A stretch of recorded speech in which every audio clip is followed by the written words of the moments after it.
ദിവസം ചെയ്യാനൊരുങ്ങിക്കോളൂ. തീർച്ചയായും നിങ്ങളുടെ ഉദ്ദേശങ്ങൾ പൂർത്തീകരിക്കപ്പെടും. ഖുർആൻ ഷരീഫിന്റെ ഹൃദയഭാഗം ഏതാണ്? സൂറത്ത് യാസീൻ അല്ലെ? ഈ ഒരു സൂറത്ത് ഇനി പറയുന്ന പോലെ ഓതിയാൽ നമ്മൾ വിചാരിക്കുന്നതിലും എളുപ്പത്തിൽ ഹലാലായ ഏത് വലിയ ഉദ്ദേശമെങ്കിലും പടച്ച റബ്ബ് സാധിപ്പിച്ചു തരുന്നതാണ്. വെറും 2 ആഴ്ച കൊണ്ട് എങ്ങനെയാണ് ഫലം കിട്ടുക എന്ന് നമുക്ക് നോക്കാം. ഈ നിസ്കാരത്തിന് ശേഷം വേറൊന്നും സംസാരിക്കാതെ വളരെ വിശ്വാസത്തോടെയും ശ്രദ്ധയോടെയും യാസീൻ സൂറത്ത് 4 പ്രാവശ്യം ഓതുക. എന്നാൽ ഒരു കാര്യം പ്രത്യേകം ശ്രദ്ധിക്കുക.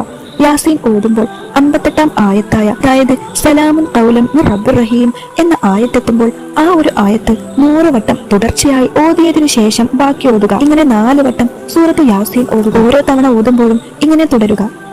അതായത് 4 പ്രാവശ്യം ഓതുമ്പോൾ ഈ ഒരു ആയ 400 പ്രാവശ്യം ആയിട്ടുണ്ടാകും. മാത്രമല്ല ഇത് ഒരുപാട് ആളുകൾക്ക് ഫലം നേടിക്കൊടുത്ത സൂറത്ത് കൂടിയാണ്. കാരണം ഈ ആയത്തിന്റെ അർത്ഥം തന്നെ സമാധാനം, അതായിരിക്കും കരുണാനിധിയായ രക്ഷിതാവിൽ നിന്ന് അവർക്കുള്ള അഭിവാദ്യം എന്നാണ്. നമ്മുടെ മനസ്സിലെ ഹലാലായ ആഗ്രഹങ്ങൾ നിറവേറാൻ